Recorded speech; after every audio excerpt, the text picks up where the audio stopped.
68व्या प्रजासत्ताक दिनानिमित्त केरळ समाजाद्वारे स्वच्छ उल्वेनोड संकल्पना अंतर्गत स्वच्छता मोहीम राबविण्यात आली।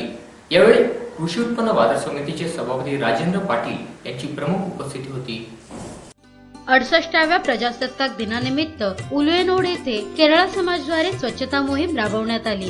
स्वच्छ उल्वेनोड या संकल्पनेअंतर्गत हा उपक्रम राबवण्यात आला असून या उपक्रमात महिलांनी सहभाग घेत आपला परिसर स्वच्छ करण्यासाठी योगदान दिले। यावेळी कृषी उत्पन्न बाजार समितीचे सभापती राजेंद्र पाटील, केरळ समाजाचे अध्यक्ष श्रीराज आदींसह नागरिक उपस्थित होते। यावेळी राजेंद्र पाटील यांनी आपल्या भावना व्यक्त केल्या।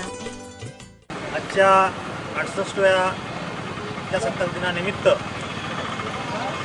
एक आगळा वेगळा उपक्रम आम्ही केरळ समाज शेतकरी कामगारांच्या माध्यमातून करत आहोत।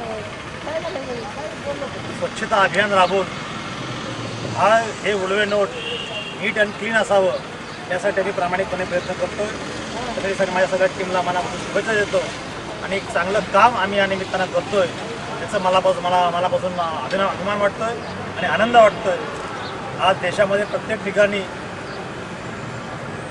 प्रजासत्ताक दिन उत्साह साजरा होत असताना आम्ही मंडळी मात्र आमची यंग जनरेशन एक स्वच्छता अभियान राबवून एक चांगला वेगळा उपक्रम आम्ही या निमित्तानं करतोय। येणारं हे उल्वे शहर हे नीट क्लीन असायला पाहिजे, स्वच्छ शहर ही आमची संकल्पना आहे आणि या दृष्टीनं आम्ही प्रामाणिकपणे प्रयत्न करू। आमची महिला ब्रिगेडसुद्धा या निमित्तानं सज्ज झाली। एका महिलेच्या हस्तेच आम्ही हे याचं उद्घाटन करून हा कार्यक्रम शुभारंभ झाला जाहीर करतो।